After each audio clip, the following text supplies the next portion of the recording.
Hello, എല്ലാവർക്കും guidance പ്രൊവൈഡറിലേക്ക് സ്വാഗതം. നമ്മൾ ഈ വീഡിയോ 7ാം ക്ലാസ്സിലെ 7ാമത്തെ പാഠമായ മനുഷ്യ ശരീരം ഒരു വിസ്മയം എന്നതാണ്. അതിൽ എന്താണ് നമ്മളിപ്പം ഈ പാർട്ട് 1 പഠിക്കുന്നത് രക്തപര്യായനം എന്നാണ്. അത് കഴിഞ്ഞ് നമുക്ക് പഠിക്കാനുള്ളത് വിസർജനം, നാഡീയ ഏകോപനമാണ്. അത് നമുക്ക് പാർട്ട് 2 പഠിക്കാം. ഈ പാഠത്തിൻ്റെ തന്നെ ഒരു ഭാഗം 5ാമത്തെ പാഠമായിട്ട് നിങ്ങൾ പഠിച്ചിട്ടുണ്ട് അല്ലേ? 7ാം ക്ലാസ്സിൽ തന്നെ 5ാമത്തെ പാഠമായിട്ട് നിങ്ങൾ പഠിച്ചിട്ടുണ്ട്. അതിൽ എന്തൊക്കെയാണ് പറയുന്നത്? ദഹനം, ശ്വസനം എന്നീ കാര്യങ്ങളാണ് പഠിച്ചത് അല്ലേ? നിങ്ങൾ പഠിച്ചത് അത്രയും കാര്യങ്ങളാണ്. ഇനിയിപ്പോൾ ഇതിൽ പഠിക്കുന്നത് രക്തപര്യായനം, വിസർജനം, നാഡീയ ഏകോപനമാണ്. ഇപ്പം രക്തപര്യായനം എന്നത് പാർട്ട് 1 പറഞ്ഞാൽ നമുക്ക് ഇപ്പോൾ പഠിക്കാം. മറ്റേ രണ്ടും നമുക്ക് പാർട്ട് 2 പഠിക്കാം. അപ്പോൾ നിങ്ങൾ ഈ ചാനൽ ആദ്യമായിട്ടാണ് കാണുന്നതെങ്കിൽ ഒന്ന് സബ്സ്ക്രൈബ് ചെയ്യണേ. പിന്നെ ഈ പാഠത്തിൻ്റെ വീഡിയോ ആർക്കെങ്കിലും ആവശ്യമുണ്ടെങ്കിൽ നിങ്ങൾ ഷെയർ ചെയ്ത് കൊടുക്കുകയും വേണേ. അപ്പോൾ നമുക്ക് പാഠത്തിലേക്ക് പോകാം. നമ്മളിപ്പോൾ പാഠത്തിലേക്ക് വരുമ്പോൾ ഇപ്പം കാണുന്നത് എന്താണ്? ഒരു കുട്ടി വയ്യാതെ കിടക്കുന്നു അല്ലേ? പിന്നെ സുഖമില്ലാതെ ഹോസ്പിറ്റലിൽ അഡ്മിറ്റ് ആയതാണ്. പിന്നെന്താ, ഒരു നേഴ്സ് എടുത്തിട്ടുണ്ട്, മരുന്ന് കൊടുക്കുന്നുണ്ട്, ഡ്രിപ്പ് ഇട്ടിട്ടുണ്ട്, എല്ലാം ഉണ്ടല്ലേ? അപ്പോൾ അതൊക്കെ എന്താണെന്ന് നമുക്കൊന്ന് നോക്കാം. കടുത്ത പനി ബാധിച്ച് 2 ദിവസമായി ആഹാരം കഴിക്കാതെ അവശനായ കുട്ടിയെ ആശുപത്രിയിൽ പ്രവേശിപ്പിച്ചു. ഡോക്ടർ മരുന്നിനൊപ്പം ഗ്ലൂക്കോസ് ഡ്രിപ്പ് കൂടി നൽകാൻ നിർദ്ദേശിച്ചു. അപ്പോൾ ആ ഒരു ചിത്രമാണ് നമ്മളിപ്പോൾ കണ്ടത്. എന്തിനാണ് ചില മരുന്നുകളും ഗ്ലൂക്കോസും രക്തത്തിലേക്ക് നേരിട്ട് കുത്തിവെക്കുന്നത്? രക്തത്തിലേക്ക് കടത്തിവിടുന്ന ഗ്ലൂക്കോസ് ശരീരത്തിൻ്റെ എല്ലാ ഭാഗങ്ങളിലും എത്തുമോ? നമുക്കത് നോക്കാം അല്ലേ? രക്തത്തിലേക്ക് ഗ്ലൂക്കോസും ചില മരുന്നുകളൊക്കെ നേരിട്ട് നമുക്ക് തരുന്നുണ്ട്, രക്തത്തിലൂടെ കുത്തിവെക്കുന്നുണ്ട്, നേരിട്ട് രക്തത്തിലേക്ക് കുത്തിവെക്കുന്നുണ്ട്. അപ്പം അത് എന്താണ്, അതിനെ കൊണ്ടുള്ള ഗുണം എന്താണെന്നാണ് ചോദിക്കുന്നത്. അപ്പം നമുക്ക് അത് എല്ലാ ഭാഗങ്ങളിലേക്കും പെട്ടെന്ന് എത്തുമോ, എന്താണ് കാര്യം എന്നൊക്കെയാണ് ചോദിക്കുന്നത്. നമുക്കതെന്താണെന്ന് നോക്കാം. മരുന്നും ഗ്ലൂക്കോസും നേരിട്ട് രക്തത്തിലേക്ക് കുത്തിവെക്കുമ്പോൾ ആവശ്യമായ അളവിലുള്ള മരുന്നും ഗ്ലൂക്കോസും വളരെ വേഗത്തിൽ ശരീരത്തിൽ എത്തിക്കുവാനും ശരീരത്തിന് അതുകൊണ്ടുള്ള ഫലം വളരെ പെട്ടെന്ന് കിട്ടുവാനും സഹായിക്കുന്നു. അപ്പോൾ ഇത് മനസ്സിലായില്ലേ? രക്തത്തിലേക്ക് നേരിട്ട് ഗ്ലൂക്കോസും മരുന്നൊക്കെ കുത്തിവെക്കുമ്പോൾ അതെന്താ, പെട്ടെന്ന് ശരീരത്തിൻ്റെ എല്ലാ ഭാഗങ്ങളിലും എത്തുകയും ചെയ്യുന്നുണ്ട്. പെട്ടെന്ന് വ്യത്യാസം നമുക്കത് അനുഭവപ്പെടുകയും ചെയ്യും. അത് രക്തത്തിലേക്ക് നേരിട്ട് കടത്തിവിടുന്ന ഗ്ലൂക്കോസ് രക്തത്തിലൂടെ സഞ്ചരിച്ച് ശരീരത്തിലെ എല്ലാ ഭാഗങ്ങളിലുമുള്ള കോശങ്ങളിലേക്ക് പ്രവേശിക്കുന്നു. മരുന്ന് ടാബ്ലറ്റ് രൂപത്തിൽ കഴിക്കുമ്പോൾ അത് ദഹന വ്യവസ്ഥയിലൂടെ കടന്നു പോയാൽ മാത്രമേ ശരീരത്തിന് ലഭിക്കുകയുള്ളൂ. നേരിട്ട് രക്തത്തിൽ കടത്തിവിടുന്നതിനേക്കാൾ സമയം കൂടുതൽ വേണ്ട പ്രവർത്തനമാണിത്. അപ്പോൾ നേരിട്ട് രക്തത്തിലേക്ക് മരുന്നോ ഗ്ലൂക്കോസൊക്കെ കടത്തി വിടുമ്പോൾ പെട്ടെന്നത് ശരീരത്തിൻ്റെ എല്ലാ ഭാഗങ്ങളിലും എത്തുന്നുണ്ട്. പക്ഷേ ടാബ്ലറ്റ് രൂപത്തിൽ വരുമ്പോൾ എന്താണ്, അതിന് സമയവും കൂടുതൽ വേണം. അത് ദഹന വ്യവസ്ഥയിലൂടെ മാത്രമേ ശരീരത്തിൻ്റെ എല്ലാ ഭാഗങ്ങളിലും എത്തുള്ളൂ. അപ്പോൾ അതിന് കുറച്ച് കൂടുതൽ സമയം വേണം. അപ്പോൾ അസുഖത്തിൻ്റെ ഒരു മാറ്റം വരണമെങ്കിൽ കുറച്ച് സമയം എടുക്കും. പക്ഷേ നേരിട്ട് നമ്മൾ അസുഖം കുറച്ച് ബുദ്ധിമുട്ട് കൂടുതലുള്ളതൊക്കെ ആണെങ്കിൽ പെട്ടെന്ന് അതിനൊരു വ്യത്യാസം വരാനാണ് രക്തത്തിലൂടെ പെട്ടെന്ന് കൊടുക്കുന്നത്. അടുത്തത് എന്താണ്? ചെറുകുടലിൽ വെച്ച് ആഹാരം പൂർണ്ണമായി ദഹിക്കുമ്പോൾ വേർതിരിയുന്ന പോഷകഘടകങ്ങളും ശ്വസനഫലമായി ശ്വാസകോശങ്ങളിൽ എത്തിച്ചേർന്ന ഓക്സിജനും കോശങ്ങളിൽ എത്തിച്ചേരേണ്ടതുണ്ടല്ലോ അല്ലേ? അത് അങ്ങനെ തന്നെ. ഇവ എങ്ങനെയാണ് കോശങ്ങളിലെത്തുന്നത്? അറിയാവോ? ഒന്ന് ആലോചിച്ച് നോക്കുക. എങ്ങനെയായിരിക്കും ഇവയൊക്കെ നമ്മുടെ ശരീരത്തിൻ്റെ കോശങ്ങളിലെത്തുന്നത്? എങ്ങനെയായിരിക്കും?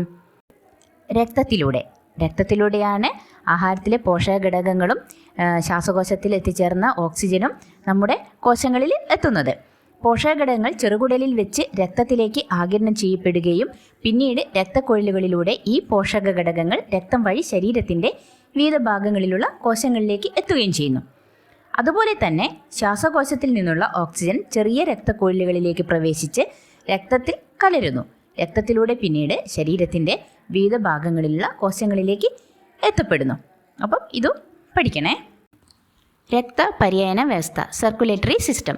ചെറുകുടലിലെ വില്ലസുകൾ ആഗിരണം ചെയ്യുന്ന പോഷകഘടകങ്ങളും ശ്വസനഫലമായി ലഭിക്കുന്ന ഓക്സിജനും കോശങ്ങളിൽ എത്തുന്നു.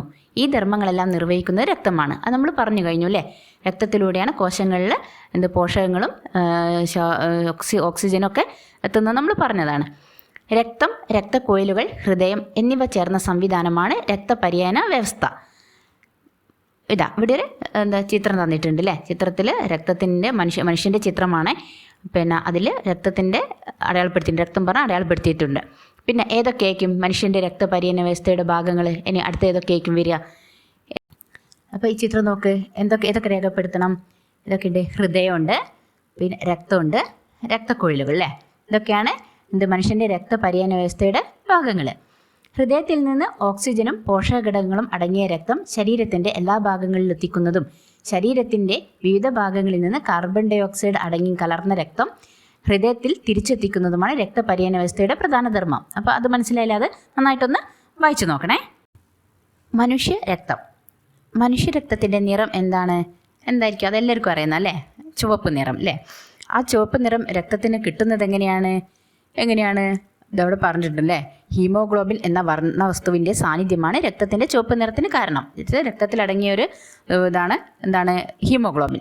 ഹീമോഗ്ലോബിൻ ഉള്ളത് കൊണ്ടാണ് നമുക്ക് രക്തത്തിന് ആ നിറം ലഭിക്കുന്നത്. ഹീമോഗ്ലോബിൻ്റെ പ്രധാന ഘടകങ്ങൾ ഇരുമ്പും പ്രോട്ടീനുമാണ്.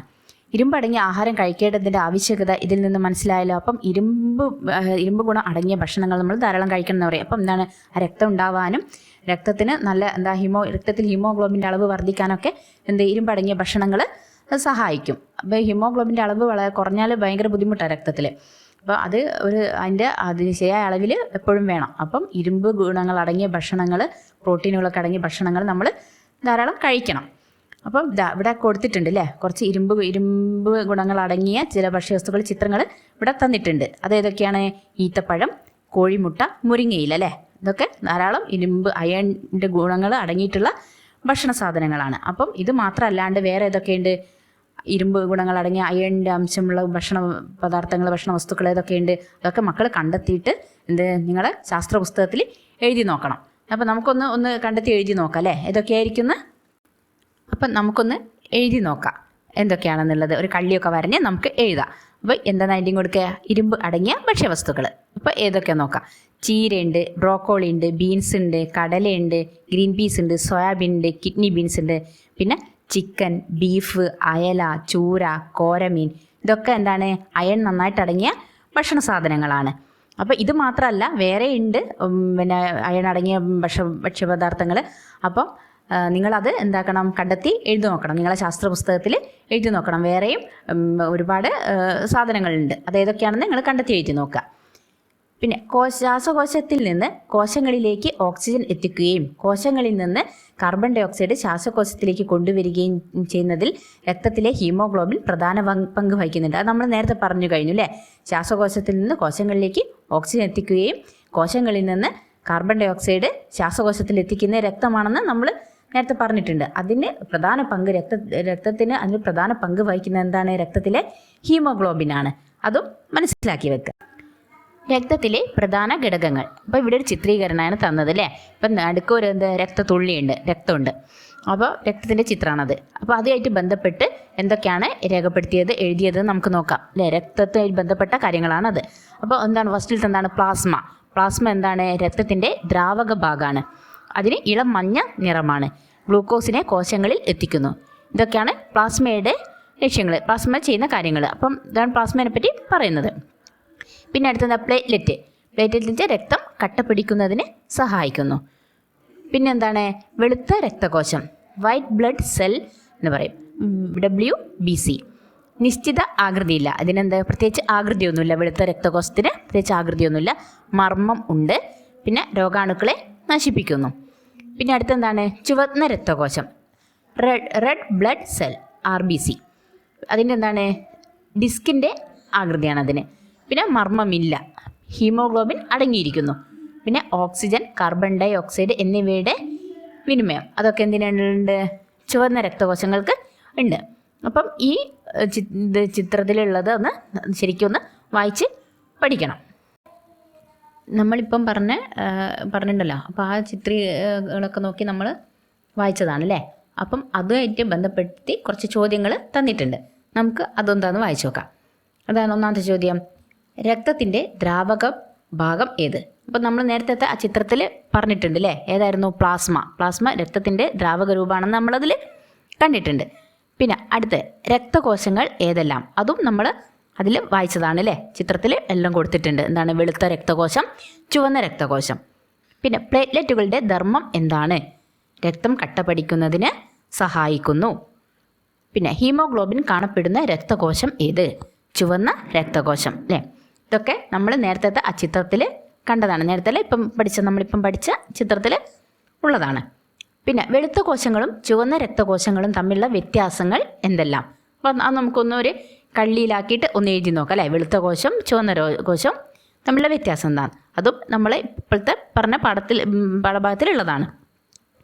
നിശ്ചിത ആകൃതി ഇല്ല, വെളുത്ത രക്തകോശത്തിന് നിശ്ചിത ആകൃതി ഇല്ല. മർമ്മം ഉണ്ട്, രോഗാണുക്കളെ നശിപ്പിക്കുന്നു. ഹീമോഗ്ലോബിൻ ഇല്ല, അതൊക്കെ വെളുത്ത രക്തകോശത്തിൽ ഹീമോഗ്ലോബിൻ ഇല്ല. പിന്നെ ചുവന്ന രക്തകോശമാണെങ്കിൽ എന്താണ്, ഡിസ്കിൻ്റെ ആകൃതിയാണ്. മർമ്മമില്ല. ഓക്സിജൻ, കാർബൺ ഡൈ ഓക്സൈഡ് എന്നിവയുടെ വിനിമയത്തിന് സഹായിക്കുന്നു. പിന്നെ ഹീമോഗ്ലോബിൻ അടങ്ങിയിട്ടുണ്ട്. മറ്റേ ഹീമോഗ്ലോബിനുള്ള ചുവന്ന രക്തകോശത്തിൽ ഹീമോഗ്ലോബിൻ ഉണ്ട്.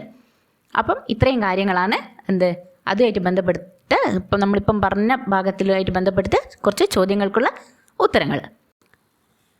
രക്തപര്യനം. രക്തക്കൊഴലുകളിലൂടെ രക്തം ശരീരത്തിൻ്റെ എല്ലാ ഭാഗത്തും സഞ്ചരിച്ചു കൊണ്ടിരിക്കുന്നു. അപ്പോൾ നമ്മൾ പറഞ്ഞിട്ടുണ്ട് അല്ലേ. എത്ര തരം രക്തക്കൊഴലുകൾ നമ്മുടെ ശരീരത്തിലുണ്ട്? ചിത്രം നിരീക്ഷിച്ച് കണ്ടെത്തുക. അപ്പോൾ ഇവിടെ ഒരു ചിത്രം തന്നിട്ടുണ്ട് അല്ലേ. ആ ചിത്രം നോക്കിയിട്ട് നമുക്ക് എഴുതണം എന്താണ്, എത്ര തരം രക്തക്കൊഴലുകൾ നമ്മുടെ ശരീരത്തിലുണ്ടെന്ന് എഴുതണം. അപ്പോൾ നമുക്കൊന്ന് എഴുതി നോക്കാം അല്ലേ. അപ്പോൾ ഇതാ അവിടെ അല്ലേ ചിത്രം തന്നിട്ടുണ്ട് അല്ലേ. അത് നോക്കി നമുക്കൊന്ന് വായിച്ചു നോക്കാം. ഏതൊക്കെയാണ്? ധമനികൾ, സിരകൾ, ലോമികകൾ അല്ലേ. ഇവിടെ കാണുന്നുണ്ട് ധമനികൾ അല്ലേ, ഹൃദയത്തിൽ നിന്ന് ആരംഭിക്കുന്നു. പിന്നെ ഇവിടെ ലോമികകൾ കാണുന്നുണ്ട് അല്ലേ, ഇങ്ങനെ പിണഞ്ഞ് കിടക്കുന്ന രക്തക്കൊഴലുകൾ. പിന്നെ സിരകൾ എന്താണ്, ഹൃദയത്തിലേക്ക് എത്തിച്ചേരുന്നു. അപ്പോൾ അങ്ങനെയാണ് ചിത്രം കൊടുത്തേക്കുന്നത് അല്ലേ. അപ്പോൾ ഇത്രയും രക്തക്കൊഴലുകളാണ് നമ്മുടെ ശരീരത്തിലുള്ളത്. അപ്പം ഹൃദയത്തിൽ നിന്ന് ഓക്സിജൻ കൂടുതൽ അടങ്ങിയ രക്തം ശരീരത്തിൻ്റെ വിവിധ ഭാഗങ്ങളിലേക്ക് കൊണ്ടുപോകുന്ന കുഴലുകളാണ് ധമനികൾ. പിന്നെ ശരീരത്തിൻ്റെ വിവിധ ഭാഗങ്ങളിൽ നിന്ന് കാർബൺ ഡൈ ഓക്സൈഡ് കൂടുതൽ കലർന്ന രക്തം ഹൃദയത്തിലേക്ക് കൊണ്ടുവരുന്ന കുഴലുകളാണ് സിരകൾ. പിന്നെ സിരകളെയും ധമനികളെയും തമ്മിൽ ബന്ധിപ്പിക്കുന്ന നേർത്ത രക്തക്കൊഴലുകളാണ് ലോമികകൾ. അത് കാണുന്നുണ്ടല്ലേ ഇവിടെ നമ്മളിങ്ങനെ രണ്ടും കൂടി പണഞ്ഞു കിടക്കുന്ന ചെറിയ രക്തക്കൊഴലുകൾ, അതാണ് ലോമികകൾ. അപ്പോൾ ഇവിടെ ഇതാ ചിത്രം തന്നിട്ടുണ്ട്, മനുഷ്യൻ്റെ ചിത്രം തന്നിട്ടുണ്ട്, ഹൃദയത്തിൻ്റെ ചിത്രം, ധമനി, സിര എന്നൊക്കെ പറഞ്ഞ് തന്നിട്ടുണ്ട്. അപ്പം ഇത് മനസ്സിലാക്കണം. ഹൃദയം. രക്തപര്യന വ്യവസ്ഥയുടെ കേന്ദ്രമാണ് ഹൃദയം. അപ്പോൾ രക്തപര്യന വ്യവസ്ഥ എന്ന് പറഞ്ഞാൽ എന്താണെന്ന് അറിയില്ലേ, നമ്മൾ പഠിച്ചതല്ലേ. രക്തം, രക്തക്കൊഴലുകൾ, ഹൃദയം എന്നിവ ചേർന്നതാണ് രക്തപര്യന വ്യവസ്ഥ. ശരീരത്തിൻ്റെ എല്ലാ ഭാഗങ്ങളിലേക്കും രക്തം എത്തിക്കുന്നത് അല്ലെ പമ്പ് ചെയ്യുന്നത് എന്താണ്? ഹൃദയമാണ് അല്ലേ. ഹൃദയമാണ് ശരീരത്തിൻ്റെ എല്ലാ ഭാഗങ്ങളിലേക്ക് രക്തം പമ്പ് ചെയ്യുന്നത്. അപ്പം ഹൃദയം നിങ്ങൾ എന്ത് ചെയ്യണം എന്ന് പറഞ്ഞാൽ ഹൃദയസ്പന്ദനം മനസ്സിലാക്കി ഹൃദയത്തിൻ്റെ സ്ഥാനം എവിടെയാണെന്ന് നിങ്ങൾ കണ്ടെത്തണം. അപ്പം നമ്മുടെ നെഞ്ചുഭാഗത്ത് കൈവച്ച് നോക്കിയാൽ അറിയാൻ പറ്റും. ഇവിടെ ഒരു മിടിപ്പ് പോലെ ചെറിയ ഒരു ഒച്ച നിങ്ങൾക്ക് കേൾക്കാൻ പറ്റും. ആ ഭാഗത്താണ് ഹൃദയം വരുന്നത്. അത് നോക്കാം, നെഞ്ചിൻ്റെ വലതുഭാഗത്തോ അല്ലെ ഇടതുഭാഗത്തു നിന്നാണോ ആ ശബ്ദം വരുന്നതെന്നൊന്ന് കണ്ടെത്തിയിട്ട് ഹൃദയം എവിടെയാണെന്ന് മനസ്സിലാക്കി വെക്കുക. അപ്പം ഹൃദയം ഔരസാശയത്തിൽ ശ്വാസകോശങ്ങൾക്കിടയിൽ സ്ഥിതി ചെയ്യുന്നു. ഔരസാശയത്തിൽ ശ്വാസകോശങ്ങൾക്കിടയിലാണ് ഹൃദയം സ്ഥിതി ചെയ്യുന്നത്. ഔരസാശയം എന്ന് പറഞ്ഞാൽ എന്താണെന്ന് അറിയോ, കേട്ടിട്ടുണ്ടോ? എന്താണത്? അത് നെഞ്ചിലെ ഒരു അറയാണത് അല്ലേ, ഒരു അറയാണത്. അതിന് തൊറാസിക് അറ അല്ലെങ്കിൽ തൊറാസിക് കാവിറ്റി, ചെസ്റ്റ് കാവിറ്റി എന്നൊക്കെ അതിന് പേരുണ്ട്. അപ്പം അതിൽ ഹൃദയം, ശ്വാസകോശം, മറ്റ് അവയവങ്ങളൊക്കെ ഉൾക്കൊള്ളുന്ന ഒരു ഇടം, നെഞ്ചിലെ ഒരു ഇടമാണത്. അതിൽ ഹൃദയമുണ്ട്, ശ്വാസകോശവും മറ്റ് അവയവങ്ങളൊക്കെ ഉണ്ട്. അപ്പോൾ അതൊക്കെ ചേർന്ന ഒരു ഇടമാണ് ഔരസാശയം. അതിലാണ് ഹൃദയം ഉള്ളത്.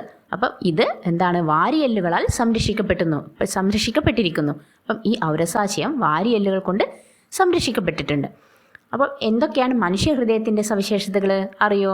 എന്തൊക്കെ സവിശേഷതകൾ മനുഷ്യ ഹൃദയത്തിനുണ്ട്? ഇതാ ഇവിടെ ചിത്രം നോക്കി ഉണ്ടല്ലോ, ചിത്രം കാണുന്നില്ലേ? ഈ ചിത്രം നോക്കി നോക്ക്, എന്തൊക്കെ മനസ്സിലാക്കാൻ പറ്റുന്നുണ്ടോ എന്തെങ്കിലും? എന്തൊക്കെയാണുള്ളത്? ഹൃദയത്തിന് എന്താണ്, മുഷ്ടിയോളം വലിപ്പമുണ്ട്. മുഷ്ടി എന്ന് പറഞ്ഞാൽ നമ്മൾ കൈൻ്റെ, നിങ്ങൾക്കറിയില്ല മുഷ്ടി പിടിക്കാന്ന് പറയുന്നത്, ആ ഒരു മുഷ്ടിൻ്റെ ഇതാണ് പറയുന്നത്. ഹൃദയത്തിന് മുഷ്ടിയോളം വലിപ്പമുണ്ട്. ഹൃദയത്തെ ആവരണം ചെയ്ത് ഇരട്ട സ്ഥലമുണ്ട്. അതിനാണ് പെരിക്കാർഡിയം എന്ന് പറയുന്നത്. ഹൃദയത്തെ ആവരണം ചെയ്ത ഇരട്ട സ്ഥലത്തിന് പറയുന്ന പേരെന്താണ്? പെരിക്കാർഡിയം.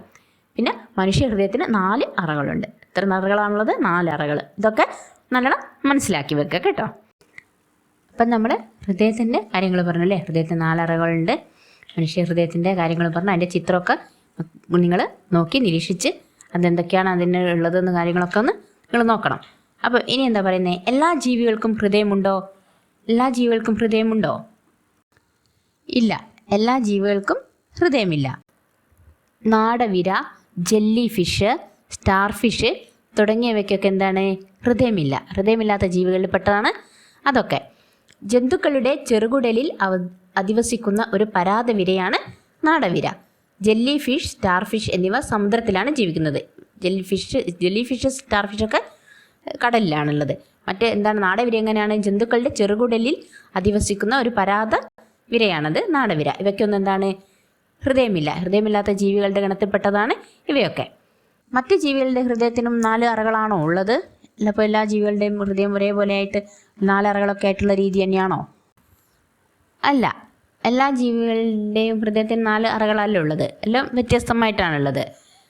അല്ലെ, മറ്റു ജീവികൾക്കൊക്കെ വ്യത്യസ്ത രീതിയിലാണുള്ളത്. എല്ലാവരും മനുഷ്യൻ്റെ ഹൃദയം പോലെ 4 അറകളായിട്ടല്ല ഉള്ളത്. അപ്പോൾ ഇതവിടെ തന്നിട്ടുണ്ട് അതല്ലേ, കുറച്ച് ജീവികളുടെ ചിത്രം തന്നിട്ടുണ്ട്, അതിൻ്റെയൊക്കെ ഹൃദയത്തിൻ്റെ ചിത്രം തന്നിട്ടുണ്ട്, അതിനൊക്കെ എത്ര അറകളുണ്ടെന്നും തന്നിട്ടുണ്ട്.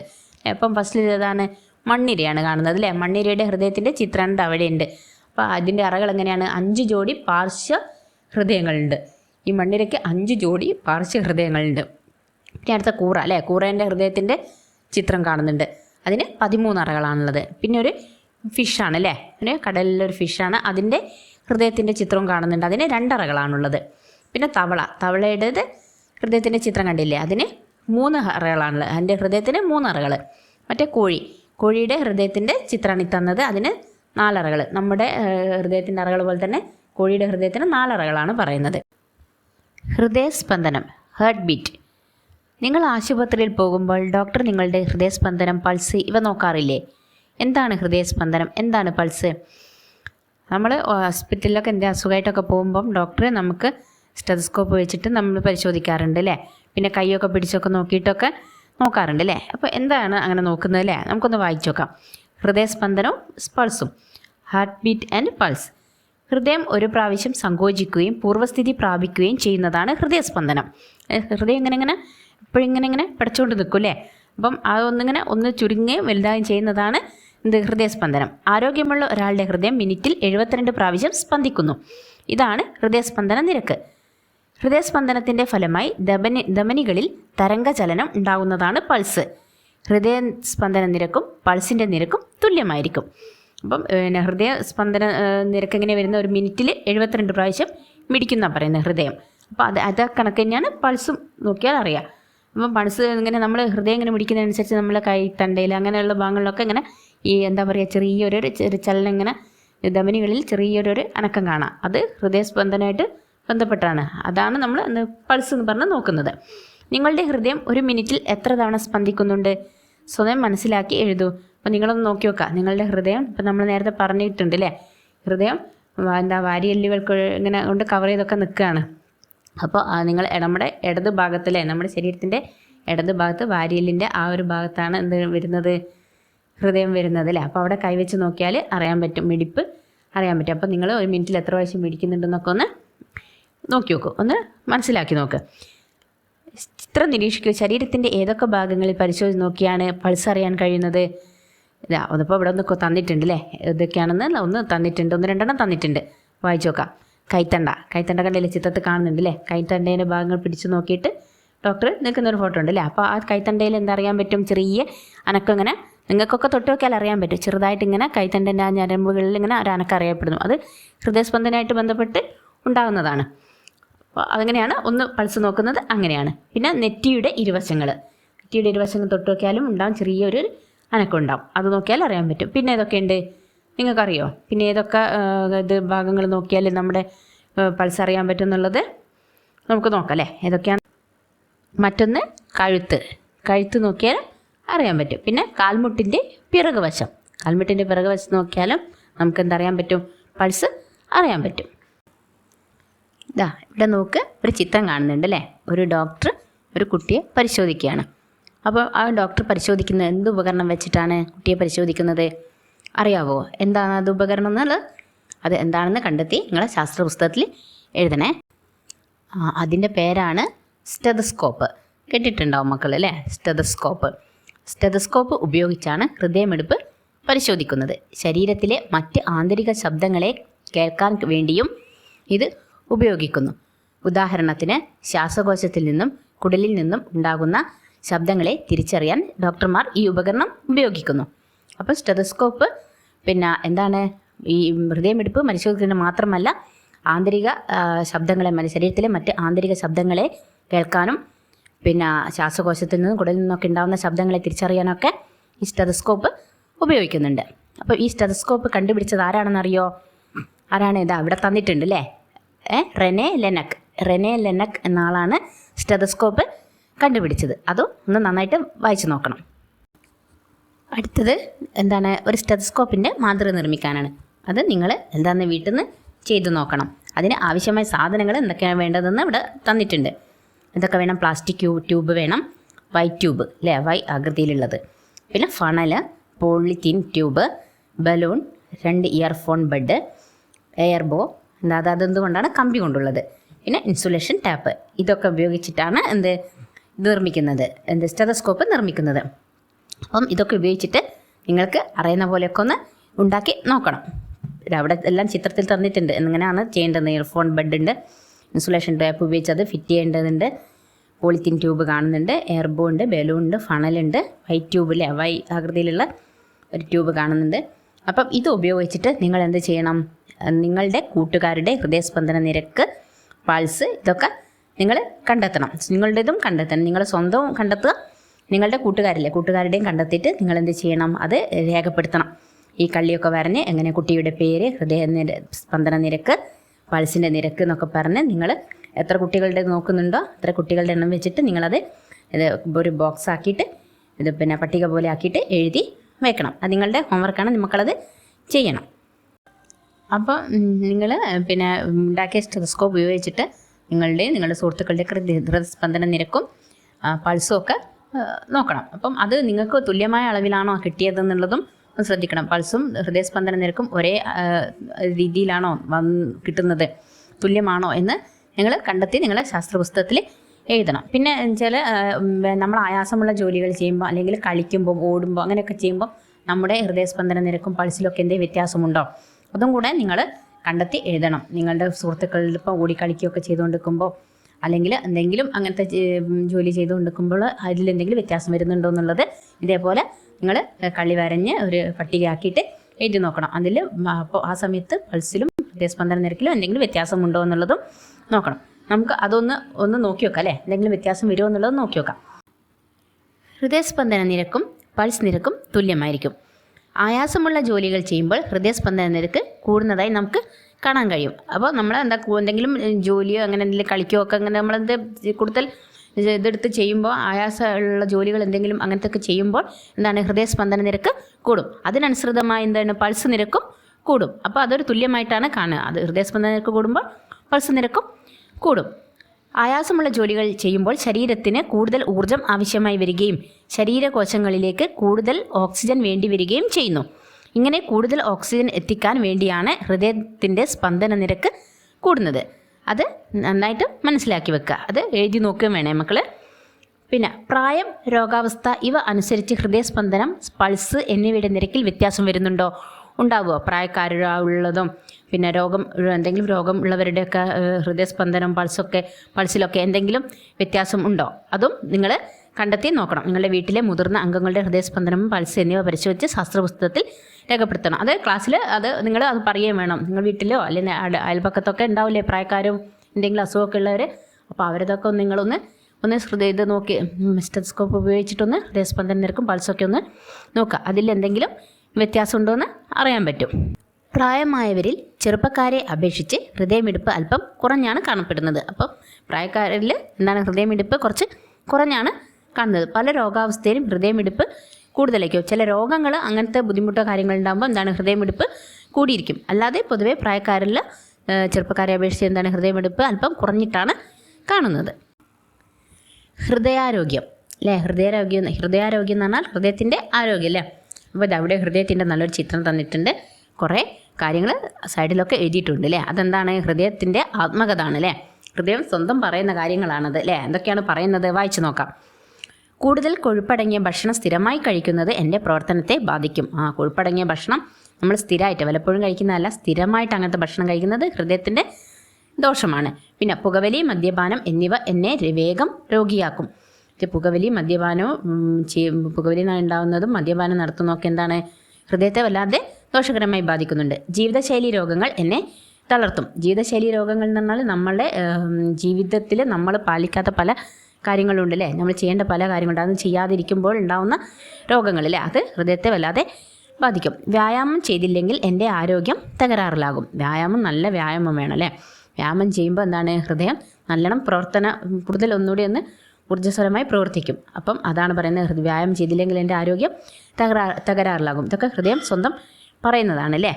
അപ്പോൾ നമുക്ക് എന്തൊക്കെ ചെയ്യാൻ പറ്റും, ഹൃദയാരോഗ്യം വർദ്ധിപ്പിക്കാൻ നമുക്ക് എന്തൊക്കെ ചെയ്യാൻ പറ്റും അല്ലേ, നമുക്കതൊന്ന് നോക്കാം. അപ്പം ഹൃദയാരോഗ്യം നിലനിർത്താൻ എന്തെങ്കിലും കാര്യങ്ങൾ നമ്മൾ ശ്രദ്ധിക്കണം. ചിത്രത്തിൽ തന്നിട്ടുണ്ട് അല്ലേ, കുറേ കാര്യങ്ങൾ ചിത്രത്തിൽ തന്നിട്ടുണ്ട്. അത് നോക്കിയിട്ട് നിങ്ങളത് നിങ്ങളുടെ ശാസ്ത്ര പുസ്തകത്തിൽ എഴുതണം അല്ലേ. ശരിയായ ആഹാരശീലങ്ങൾ, വ്യായാമം, ജീവിതചര്യകൾ എന്നിവയിലൂടെ ഹൃദയാരോഗ്യം നമുക്ക് വർദ്ധിപ്പിക്കാം, നന്നായി സംരക്ഷിക്കാം. ഹൃദയത്തിൻ്റെ ആരോഗ്യം നമുക്ക് സംരക്ഷിക്കാം അല്ലേ. അപ്പം അത് നിങ്ങൾ ആ ചിത്രം നോക്കി കൂടുതൽ ഇത് കണ്ടെത്തി നിങ്ങൾ ശാസ്ത്ര പുസ്തകത്തിൽ എഴുതണം. നമുക്ക് അതൊന്ന് എഴുതി നോക്കാം. അപ്പം നമുക്കൊന്ന് വായിച്ചു നോക്കാം അല്ലേ. കൂടുതൽ കൊഴുപ്പടങ്ങിയ ഭക്ഷണം പരമാവധി കുറയ്ക്കുക. ആരോഗ്യകരമായ ഭക്ഷണക്രമം പിന്തുടരുക. ആഴ്ചയിൽ 5 ദിവസമെങ്കിലും അരമണിക്കൂർ വ്യായാമം ചെയ്യുക. പുകവലി, മദ്യപാനം എന്നിവ ഒഴിവാക്കുക. ശരിയായി ഉറങ്ങുക. ശരീരത്തിന് ആരോഗ്യകരമായ തൂക്കം നിലനിർത്തുക. മാനസിക സമ്മർദ്ദം നിയന്ത്രിക്കുക. അപ്പോൾ ഇത്രയും കാര്യങ്ങൾ, ഇതെല്ലാം ഇനിയും കാര്യങ്ങളൊക്കെ ഉണ്ട്. എന്നാൽ നമ്മൾ ഇത്രയും കാര്യങ്ങൾ നന്നായി ശ്രദ്ധിക്കണം. ഹൃദയാരോഗ്യം കൂട്ടാൻ വേണ്ടിയിട്ട്, ഹൃദയാരോഗ്യം നിലനിർത്താൻ വേണ്ടി നമ്മൾ കുറേ കാര്യങ്ങൾ നമ്മൾ ഇങ്ങനെ ശ്രദ്ധിക്കണം. മുറിവുണ്ടായാൽ നമ്മൾ എന്താ ചെയ്യുക? അപ്പം ഹൃദയം, രക്തം, രക്തക്കൊഴലുകൾ എന്നിവ രക്തപര്യന വ്യവസ്ഥയുടെ ഭാഗങ്ങളാണ് നമ്മൾ പഠിച്ചു അല്ലേ. ഹൃദയം, രക്തം, രക്തക്കൊഴലുകളൊക്കെ രക്തപര്യന വ്യവസ്ഥയുടെ ഭാഗങ്ങളാണ്. അപ്പം ഈ രക്തക്കൊഴലുകൾ പൊട്ടിയാൽ അല്ലെ മുറിഞ്ഞാൽ എന്താണ് സംഭവിക്കുക? എന്ത് സംഭവിക്കും? അപ്പം കളിച്ചുകൊണ്ടിരിക്കെ നിങ്ങളുടെ കൂട്ടുകാരന് കയ്യിൽ ഒരു മുറിവുണ്ടായി, രക്തം ഒഴുകുന്നു. നിങ്ങൾ എന്ത് ചെയ്യും അല്ലേ? അപ്പോൾ നിങ്ങൾ സ്കൂളൊക്കെ പഠിക്കുമ്പോൾ ഇങ്ങനത്തെ ഒരുപാട് സംഭവങ്ങളുണ്ടാകും. വീണിട്ട് മുറിയും, അല്ല എന്തെങ്കിലുമൊക്കെ നമ്മുടെ മുറിഞ്ഞിട്ട് രക്തം പോകും അല്ലേ. അപ്പോൾ നിങ്ങൾ എന്തൊക്കെ ചെയ്യും? അപ്പം മുറിവ് പറ്റിയ ഒരാൾക്ക് എന്ത് പ്രഥമ ശുശ്രൂഷയാണ് നമ്മൾ നൽകുന്നത്? എവിടെ തന്നിട്ടുണ്ട്? നമുക്കത് വായിച്ച് നോക്കാം. ശുദ്ധജലം ഉപയോഗിച്ച് മുറിവ് വൃത്തിയാക്കുക. മുറിവിൽ അമർത്തി പിടിക്കുക. കയ്യിലാണ് മുറിവെങ്കിൽ കൈ ഉയർത്തിപ്പിടിക്കുക. രക്തപ്രവാഹം നിലയ്ക്കുന്നില്ലെങ്കിൽ ശുദ്ധമായ തുണിയോ ബാൻഡേഡോ കൊണ്ട് മുറിവ് പൊതിഞ്ഞു കെട്ടുക. വേഗത്തിൽ വൈദ്യസഹായം ലഭ്യമാക്കുക. ഇതിങ്ങനെ പ്രഥമ ശുശ്രൂഷ നൽകിയതിന് ശേഷം പെട്ടെന്ന് ഹോസ്പിറ്റലിൽ എത്തിക്കാൻ വേണം. ബ്ലഡ് നിൽക്കുന്നില്ല എന്ന് തോന്നിയാൽ വേഗം എത്തിക്കാൻ വേണം. അപ്പോൾ ഇത്രയും കാര്യങ്ങൾ നമ്മൾ ആദ്യം ഒന്ന് ചെയ്ത് നോക്കണം അല്ലേ. അപ്പം അത് നിങ്ങൾ മനസ്സിലാക്കിയേക്കേണ്ട കാര്യമാണല്ലേ. നമ്മളെ കൂട്ടത്തിലൊക്കെ പെട്ടെന്ന് ആർക്കെങ്കിലും മുറിവ് വെട്ടി എന്ത് ചെയ്യാന്നുള്ളത് നമ്മളത് പഠിച്ചു വെക്കണം അല്ലേ. അധിക വായനയ്ക്ക് അപ്പോൾ എന്താണ് ഇവിടെ ഉള്ളത്? ഹൃദയം മാറ്റിവെക്കാം. ഗുരുതരമായ ഹൃദ്രോഗമുള്ളവർക്കാണ് ഹൃദയം മാറ്റിവെക്കൽ ശസ്ത്രക്രിയ നടത്താറുള്ളത്. ഹൃദയത്തിന് അത്രയും അസുഖം ബാധിച്ചവർക്കാണ് ഇത് ചെയ്യുന്നത്. മസ്തിഷ്ക മരണം സംഭവിച്ച വ്യക്തിയുടെ ഹൃദയം എടുത്ത് രോഗിയിൽ വെച്ച് പിടിപ്പിക്കുകയാണ് സാധാരണ ചെയ്യാറുള്ളത്. അപ്പോൾ മസ്തിഷ്ക മരണം എന്ന് വെച്ചാൽ മസ്തിഷ്ക മരണം സംഭവിച്ചിട്ടാണ് അയാളെ ജീവിതത്തിലേക്ക് തിരിച്ച് വരില്ല. അങ്ങനെയുള്ള വ്യക്തികളിൽ നിന്നാണ് ഈ ഹൃദയം എടുത്തിട്ട് ഹൃദ്രോഗമുള്ള രോഗികൾക്ക് വെക്കുന്നത്. 1967 ഡോക്ടർ ക്രിസ്ത്യൻ ബെർണാഡാണ് ആദ്യമായി ഹൃദയം മാറ്റിവെക്കൽ ശസ്ത്രക്രിയ വിജയകരമായി നടത്തിയത്. അപ്പോൾ ആദ്യമായിട്ട് ഹൃദയം മാറ്റിവെക്കൽ ശസ്ത്രക്രിയ വിജയകരമായി നടത്തിയതാരാണ്? Christian Bernard 1967. അപ്പം ഇത് നിങ്ങളത് നന്നായിട്ട് മനസ്സിലാക്കി വെക്കുക. അപ്പം എന്തൊക്കെ ഇതുകൊണ്ടായിരിക്കും, എന്തൊക്കെ അവസ്ഥകൾ വരുമ്പോഴായിരിക്കും ഹൃദയം മാറ്റിവെക്കേണ്ട സാഹചര്യം ഉണ്ടാകുന്നത്? നമുക്ക് നോക്കാം അല്ലേ. ഹൃദയ സംബന്ധമായ പ്രശ്നങ്ങൾക്ക് മറ്റെല്ലാ ചികിത്സകളും ഫലിക്കാതെ ഹൃദയസ്തംഭനത്തിലേക്ക് നയിക്കുന്ന അവസ്ഥ വരുമ്പോഴാണ് ഹൃദയം മാറ്റിവെക്കൽ നടത്തുന്നത്. മുതിർന്നവരിൽ ഹൃദയസ്തംഭനത്തിലേക്ക് നയിക്കുന്ന കാരണങ്ങൾ പലതാണ്. അപ്പം ഹൃദയത്തിന് നമ്മൾ ചികിത്സ കൊണ്ട് മാറ്റാൻ പറ്റാത്ത അസുഖങ്ങൾ, അങ്ങനത്തെ കാര്യങ്ങളൊക്കെ വരുമ്പോഴാണ് നമ്മൾ ഹൃദയം മാറ്റിവെക്കുന്നത്. അപ്പം മുതിർന്നവരിൽ ഇത് വേറെ പല കാരണങ്ങളും ഉണ്ടാവുന്നുണ്ട്. അപ്പോൾ എന്തൊക്കെയാണെന്നത്? ഹൃദയപേശികളുടെ ബലഹീനത, പിന്നെ ഹൃദയവാൽവിനുള്ള രോഗം, പിന്നെ ജന്മനാ ഹൃദയത്തിനുള്ള പ്രശ്നം, പിന്നെ മറ്റ് ചികിത്സ കൊണ്ട് നിയന്ത്രിക്കാൻ കഴിയാത്ത അപകടകരമായ ആവർത്തിച്ചുള്ള അസാധാരണ ഹൃദയമിടിപ്പ്. അപ്പം വേറെ ചികിത്സ കൊണ്ടൊന്നും മാറ്റാൻ പറ്റാത്ത തരത്തിലുള്ള അപകടകരമായിട്ടുള്ള ആവർത്തിച്ചുള്ള ഹൃദയമിടിപ്പുകളൊക്കെ. പിന്നെ അങ്ങനെ കുറേ കാരണങ്ങൾ നമ്മൾ ഹൃദയം മാറ്റിവെക്കൽ ശസ്ത്രക്രിയയ്ക്ക് കാരണമാവുന്നുണ്ട്. അപ്പോൾ അതൊന്ന് മനസ്സിലാക്കി വെക്കണം. രക്തദാനം, മഹാദാനം അല്ലേ, നമ്മൾ അധികം കേട്ടിട്ടുള്ളതാണത് അല്ലേ. പലയിടത്തും കാണാം, ഹോസ്പിറ്റലിലൊക്കെ പോയാലൊക്കെ കാണാൻ പറ്റും അല്ലേ, രക്തദാനം, മഹാദാനം. അപ്പോൾ എന്താണത്? ആരോഗ്യമുള്ള ഒരാളുടെ ശരീരത്തിൽ ഏകദേശം 5.5 ലിറ്റർ വരെ രക്തമുണ്ടാകും. അപകടങ്ങൾ, അസുഖങ്ങൾ എന്നിവ മൂലം ശരീരത്തിൽ രക്തത്തിൻ്റെ അളവ് കുറയുമ്പോൾ എന്താണ് ചെയ്യുന്നത്? അപ്പോൾ ആരോഗ്യമുള്ള ഒരാളുടെ ശരീരത്തിൽ ഏകദേശം എത്ര ലിറ്ററാണ്? 5.5 ലിറ്റർ വരെ രക്തമുണ്ടാകും. അതാണ് ഒരാരോഗ്യത്തിൻ്റെ ലക്ഷണം അല്ലേ. ആരോഗ്യമുള്ള ഒരാളിൽ അങ്ങനെയാണ് ഉണ്ടാവുന്നത്.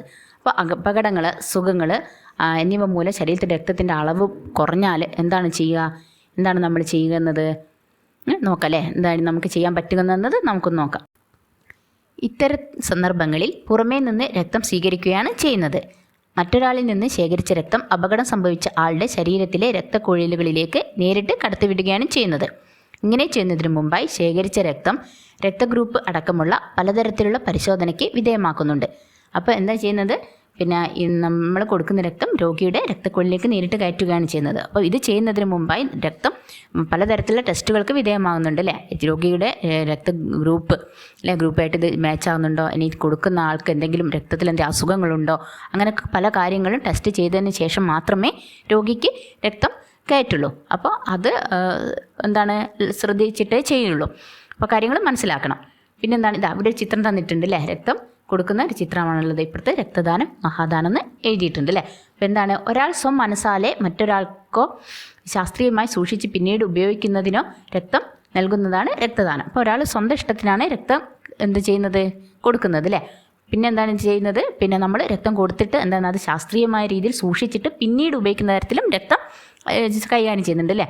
കൊടുത്തപാട് നമ്മൾ കൊടുക്കുന്ന ചിലപ്പം നേരിട്ട് രോഗിക്ക് എന്നുള്ള നിലയ്ക്ക് ആയിക്കില്ല കിട്ടുക. പിന്നെ അത് സൂക്ഷിച്ച് വെച്ചിട്ട് ശാസ്ത്രീയമായ രീതിയിൽ സൂക്ഷിച്ച് വെച്ചിട്ട് പിന്നീട് ഏതെങ്കിലും രോഗികൾക്ക് കൊടുക്കണമെങ്കിലും അങ്ങ് രക്തം കൈകാര്യം ചെയ്യേണ്ട, അങ്ങനെ സൂക്ഷിച്ച് വെക്കുന്നുണ്ട്.